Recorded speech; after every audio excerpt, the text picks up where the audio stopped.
আজ শুরু হলো ড্রাইভারটা না, ঋত্বিক রোশন, যার কথা বলছিলাম।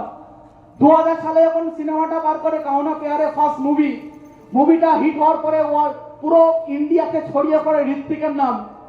হঠাৎ মাফিয়া ফোন করে ওই টাইমে দাঁড়িয়ে যে তোমাকে 10 কোটি টাকা দিতে হবে, নাকে তোমাকে জানে মেরে দেবো, সিনেমা করতে দেবো না। মাফিয়ার গুন্ডারা ফোন করছে, লাইফ থ্রেটিং দিচ্ছে কাকে? ঋত্বিক রোশন। ওই টাইমে 10 কোটি মানে আজকের টাইমে তার ভ্যালুয়েশন 100 কোটির সমান।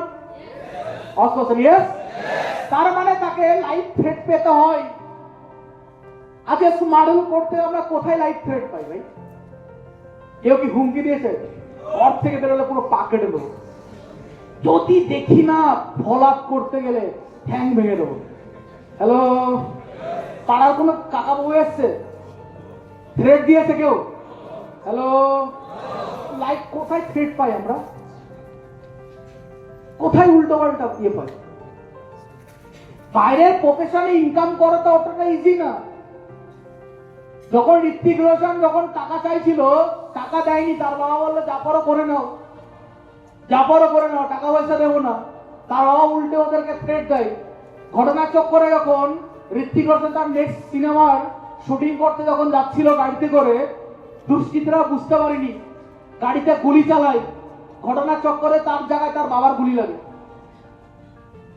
হ্যালো, কতটা ক্রিটিক্যাল বাইরের মার্কেটে সাস্টেন করা, কতটা ক্রিটিক্যাল বাইরের মার্কেটে ইনকাম করা, বাইরের প্রফেশনে টিকে থাকা কতটা ইজি না। তাকে লাইফ থ্রেট পেতে হয়। হ্যালো, আমরা বলি কি দাদা হচ্ছে না, দাদা বিজনেসটা না হচ্ছে না, দাদা একটা বছর তো হয়ে গেল তাও দাদা হচ্ছে না। তুমি কি চাও? কি হতে চাইছো? দুটো ছেলে মেয়ের মা বাবা? হ্যালো, কি চাইছো? আগে ক্লিয়ার হও, কি হচ্ছে না? তুমি চাইছোটা কি? কোনটা হচ্ছে না? ধরো একটা বছর দিয়ে দিলাম, যদি না হয়, তুমি কি চাইছিলে সেটা তুমি হচ্ছে না, আগে ক্লিয়ার করো নিজে। যদি না হয়, আরে ঠিক আছে, যদি না হয় তুমি তাও দিলে, তারপরে কি হবে?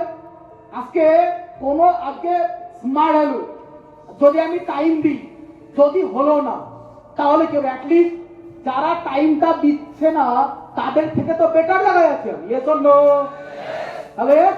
তাদের কাছে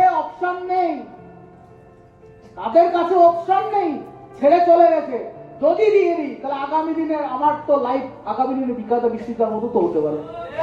হ্যালো।